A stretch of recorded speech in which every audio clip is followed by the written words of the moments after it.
So we are here with Carrie and Philbin from Raspberry Pi Foundation. And Ms. Philbin, why is Raspberry Pi a good tool for educating kids? That's a really good question. We find that Raspberry Pi has been really successful with children because they have access to a device that's their own, so they own it, it's their little device. It's bare, so they can see the circuitry that's involved in it. And they're also able to program with it and break it if they want to, and tinker with it and change it and do lots of cool stuff with it. And it doesn't matter if they break it because they're not breaking the family computer or something that's really expensive. They're just breaking this little machine that doesn't cost very much money. And in the process, hopefully, are learning something and having a lot of fun. So in your presentation, you said that computer science is for everyone and everyone should have it. But how can you know that computer science is for everyone? Like books are not for everyone. So that's really interesting. So sometimes the way to think about this is to consider, like, can you read or write? And the answer is that yes, pretty much most people now can read and write.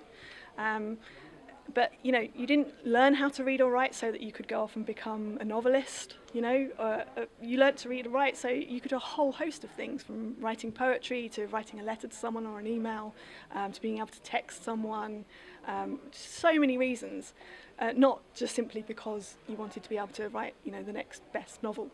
And so computer science is like that, right? If people understand the basics behind computer science, they will be able to go off and do a whole bunch of stuff. We're not just saying that they're going to become software developers, right, or games programmers. Actually, they can do a whole host of things because they have this new understanding of problem solving and of computational thinking.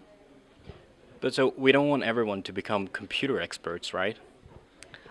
Well, I'd say it depends what you mean by computer experts. I think everyone should understand, so have some knowledge about how computers work, what a computer is, what it's made of.